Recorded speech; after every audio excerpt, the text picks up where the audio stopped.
jadis, les peuples demandaient à leurs prophètes des miracles.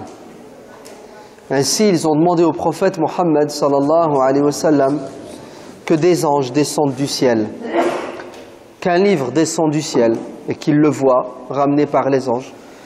Ils lui ont même demandé que des sources jaillissent du sol de la Mecque aride, que des vergers, des jardins voient le jour, et ainsi de suite, des miracles matériels. Et bien entendu, Dieu répond dans la sourate Al-Isra, le voyage nocturne, à ces gens-là en leur disant, écoutez, même si ces miracles venaient à voir le jour, vous ne croirez pas. Pourquoi? Parce que si vous étiez sincère dans votre démarche, vous n'allez pas demander un miracle. Vous allez réfléchir, penser, cogiter, et vous allez seul ou en groupe vous poser des questions de fond, et puis vous allez apporter les réponses. Et la question de fond que vous devez vous poser, est-ce que cet homme est un menteur, un imposteur, ou est-ce que c'est quelqu'un d'honnête et de sincère? Vous le connaissez très bien puisqu'il a vécu avec vous pendant 40 ans. Vous le connaissez tellement qu'il a une réputation et vous l'avez nommé vous-même l'homme de confiance, l'homme sincère, le généreux, celui qui est au service de tout le monde. Pourquoi aujourd'hui vous remettez en cause sa sincérité? Est-ce qu'il a changé? Non, c'est toujours le même. Donc ce qui vous dérange, ce n'est pas le personnage, mais c'est son message, sa religion. Parce que sa religion vous demande de quoi? De changer, de faire des efforts, de remettre en question l'héritage de vos parents. Mais comme vous ne voulez pas faire de sacrifice, alors vous vous entêtez. Ainsi, Dieu dit dans le Coran, فَإِنَّهُمْ لَا يُكَذِّبُونَكَ وَلَكِنَّ الظَّالِمِينَ بِآيَاتِ اللَّهِ يَجْحَدُونَ. Ce n'est pas toi qu'ils rejettent. Ils n'ont pas un problème avec ta personne. Ils savent très bien que tu n'es pas un menteur, un imposteur. Mais ils remettent en question et ils ne veulent pas de la parole de Dieu et de sa loi. Quant à toi, au fond d'eux-mêmes, ils savent que tu es l'homme de confiance qui n'a jamais menti et qui ne mentira jamais. Ainsi, si les Qurayshites étaient des gens qui respectaient la raison, si l'esprit critique chez eux fonctionnait comme il se doit, ils n'auraient jamais résisté aussi longtemps au message de l'islam. Mais ce sont des gens qui sont prisonniers d'un héritage, d'un habitus. Inna wajadna aba'ana ala ummatin. Nos parents nous ont transmis une religion, nous ont transmis des valeurs.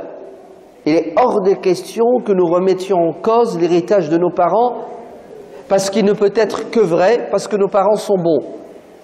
Vous avez vu la bêtise? Et il est hors de question que l'on change de comportement. On est bien comme on est, ça nous arrange. Et l'islam, subhanallah, est venu pousser les gens à la révolution. On doit se révolter contre toutes les coutumes, toutes les habitudes qui sont contre le bon sens, contre la raison, contre l'intérêt de l'être humain. Et l'islam est venu pour nous pousser à avoir un esprit critique vis-à-vis de tout, et en particulier de ceux qui sont à l'origine de notre existence, nos parents, prendre leur héritage, le tamiser et garder ce qu'il y a de meilleur. Jadis, les gens croyaient que le miracle était nécessaire et suffisant pour reconnaître la vérité. Et dans le Coran, Dieu va nous montrer que ce n'est pas vrai. Pourquoi? Parce que beaucoup de prophètes, beaucoup de peuples ont eu des miracles et ils n'ont pas cru. Kazzabat qablahum qawmu Nuh وأصحاب الراس وثمود وعاد وفرعون وإخوان لوط وأصحاب الأيكة وقوم التبع كل كذب الرسل فحق وعيد. Regardez la liste des peuples qui ont reçu des prophètes avec des miracles et ils ont refusé. كذب ثمود بطغواها, une chamelle. Un jour sur deux, ils la triaient, ils avaient du lait pour toute la tribu. C'est pas seulement un miracle qu'ils voient, mais c'est un miracle qu'ils consomment. Ils boivent le lait de cette chamelle, qui est un lait miraculeux. Et qu'est-ce qu'ils ont fait? فَعَقَرُوهَا فَدَمْدَمَ عَلَيْهِمْ رَبُّهُمْ بِذَنْبِهِمْ. Ils ont tué le miracle. Allez, la chamelle qui est un miracle, ils l'ont tué, ils l'ont fait disparaître. Vous avez vu comment l'homme est capable de s'entêter?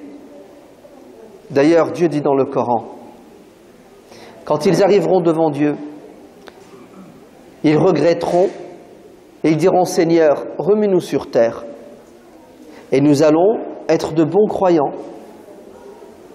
Et Dieu dit, c'est pas vrai, vous êtes des menteurs. Si je vous redonne une seconde chance et vous allez sur terre, vous allez recommencer exactement ce que vous avez fait. وَلَوْ رُدُّوا لَعَادُوا لِمَا نُهُوا عَنْهُ. Pourquoi, à votre avis? Parce que tout est une question de conviction. Et la conviction est le fruit de la raison et de l'intelligence. Vous entendez? La conviction, c'est le fruit de la raison, de la pensée, de la réflexion et de l'intelligence. Très bien. Ceci étant dit, regardez cette histoire qui est dans le Coran et qui est fondamentale. Une femme extraordinaire. Les historiens l'appellent Bilqis, la reine de Saba, dans le sud de l'Arabie, dans le Yémen actuel. Les services de renseignement de Sulayman, la HUP, lui ramènent des informations et un rapport. Il y a encore dans le sud de l'Arabie des gens qui croient et qui donnent au soleil un pouvoir. Oui, ya'buduna ash-shamsa min dunillah, ils adorent le soleil. Et Sulayman était quelqu'un qui était animé. Par quoi? Par cette volonté de guider les gens dans le chemin droit. Ainsi, qu'est-ce qu'il a fait? Il a réuni son conseil et les a consultés. On fait quoi? Et ça s'est terminé avec une décision sage. C'est que nous allons les inviter à embrasser l'islam. Je résume, j'écourte l'histoire. Et la reine de Saba, qui était aussi très sage, n'a pas voulu entrer en conflit avec le roi Sulayman, parce qu'il était puissant. Et c'est une femme qui est plus pour le dialogue et l'échange. Alors elle a décidé d'aller vers Sulayman pour le rencontrer et échanger avec lui. Le but de Sulayman n'était pas de la soumettre à sa puissance et à sa force, mais c'est de l'aider à se soumettre à la puissance de Dieu. Qu'est-ce qu'il va faire? Il va essayer de trouver un subterfuge pour la guider.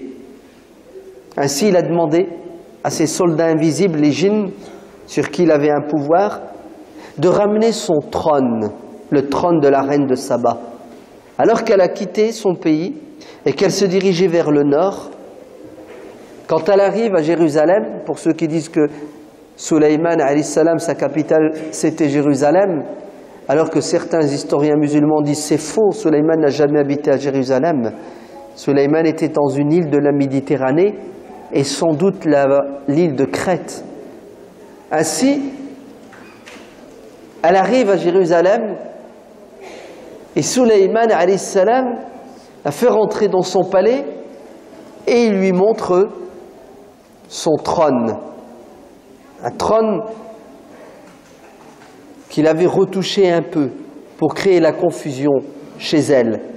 Et quand elle a vu le trône, c'était une femme intelligente, elle a tout de suite capté que c'était le sien et que Sulayman avait des pouvoirs qui dépassent l'entendement humain. Moi, ça fait des mois que je voyage pour arriver et mon trône est arrivé avant moi. Comment a-t-il fait? Sulayman voulait lui montrer sa puissance. Elle a tout de suite compris l'arnaque. Vous savez ce qu'elle a fait? Elle a dit, c'est pas mon trône, mais il lui ressemble. Ka'annahu hu. On dirait que c'est le mien, mais ce n'est pas le mien. Elle n'a pas voulu se soumettre, malgré ce miracle flagrant et évident. Et Sulayman était plus intelligent qu'elle. Il a dit, ça n'a pas marché.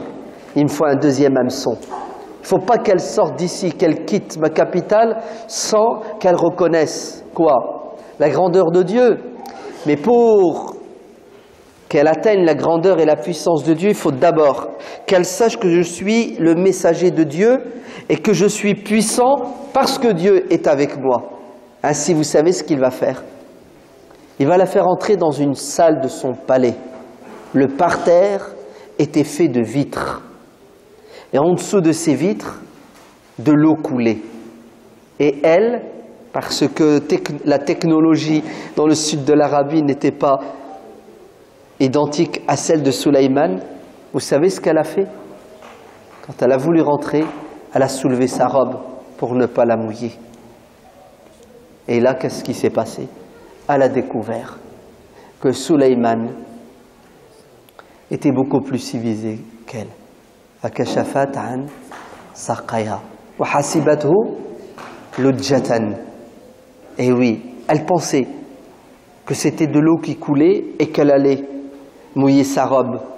Et en vérité, elle ne sait même pas ce que c'est que le verre, elle n'en est même pas conscience. Vous savez ce qu'elle va faire? Là, elle va se convertir à l'islam. À ce moment précis, elle va embrasser l'islam. Quand elle a vu la beauté et la grandeur de quoi? Le miracle de Sulayman, le trône, ne l'a pas converti. Le degré de civilisation et de technologie de la civilisation musulmane à l'époque de Sulayman l'a poussé à embrasser l'islam. Ça va, vous avez compris la différence? Sulayman a touché son intellect, il l'a éblouie, elle s'est soumise. Oui, c'est pour ça que notre prophète sallallahu alayhi wa sallam dit, le croyant fort est préférable et meilleur aux yeux de Dieu que le croyant faible. Vous savez ce que ça veut dire? Ça veut dire que le musulman doit être au top dans tout. Pourquoi? Parce qu'il est observé. S'il est grand, sa religion est grande. S'il est petit, ça veut dire que sa religion est petite. Oui, Isa alayhi salam l'a dit dans la Bible. On reconnaît une religion, on sait qu'une religion est vraie lorsqu'elle donne des fruits comme un arbre. Si tu veux savoir si cet arbre il est bon, goûte aux fruits de l'arbre. Lorsque les musulmans étaient au top dans tous les domaines, les gens s'inclinaient devant la grandeur de l'islam, parce que l'islam a réussi à produire une civilisation extraordinaire. Quand les gens entrent dans votre mosquée, regardent la beauté, la perfection dans tout, les gens restent éblouis comme la reine de Saba. C'est pour cela on ne peut que s'incliner devant l'effort que vous avez fait. Que Dieu vous récompense pour ce que vous avez fait pour l'islam. Car ce que vous avez fait ici, c'est un chef-d'œuvre. Un chef-d'œuvre qui pousse les gens à reconnaître que cette religion est extraordinaire. Vous vous rendez compte? C'est pas 100 000 euros, c'est pas 1 million, c'est pas 2, c'est pas 3 millions d'euros qui ont été collectés dans cette mosquée pour réaliser ce chef-d'œuvre. Mais c'est beaucoup plus. Il n'y a pas parmi vous, s'il y en a un qui lève la main, un millionnaire. Lève la main. Est-ce qu'il y a un millionnaire parmi vous? Encore moins un milliardaire qui lève la main? Comme ça, Salim, il ne fera pas de collecte. Le millionnaire, il fait un chèque et on est tranquille. Ça serait bien. Ça serait bien. Salim, il serait content. Un chèque qui fait un chèque. Un chèque une fois pour toutes et on est tranquille. de 2 millions d'euros. C'est rien pour celui qui a 100 millions d'euros. Il donne 2 millions, c'est des centimes. Il n'y a pas un millionnaire parmi vous, ni un milliardaire. Vous savez, il y a qui parmi vous? Il y a des gens qui ont une fortune inestimable, plus que les millionnaires et les milliardaires. Car il y a des millionnaires et des milliardaires radins, qui ne donnent pas 1 euro. Et vous, vous avez quelque chose qui n'a pas de prix, la foi. Parce qu'il faut les faire, hein, ramasser 2, 3, 4 millions d'euros pour des gens qui touchent des salaires de misère, il faut dire la vérité. Pour des gens qui ont une famille nombreuse, oui ou non. Pour des gens qui vivent en Île-de-France où la vie est chère. Pour des gens qui peut-être ont des familles à l'étranger qui doivent les aider. Pour des gens qui ont des projets, l'éducation de leurs enfants qui doivent investir pour. Et malgré cela, regardez ce que vous avez fait. Là, on peut être fier du travail. Alors, pas d'arabe, c'est pas vrai, du travail de musulmans. Puisque ce n'est pas les Arabes qui ont construit cette mosquée, mais ce sont les musulmans de toute origine, de toute couleur, de tout niveau social. Oui, vous êtes des Sulayman en puissance. Et les reines de Saba, quand elles entrent dans cette mosquée, elles s'inclinent devant la beauté de cette mosquée. Un jour, on a dit à Omar ibn al-Khattab, pardon, shukran. On a dit au grand Omar ibn Abdel Aziz, radiyallahu anhu, l'arrière-petit-fils de Omar ibn al-Khattab.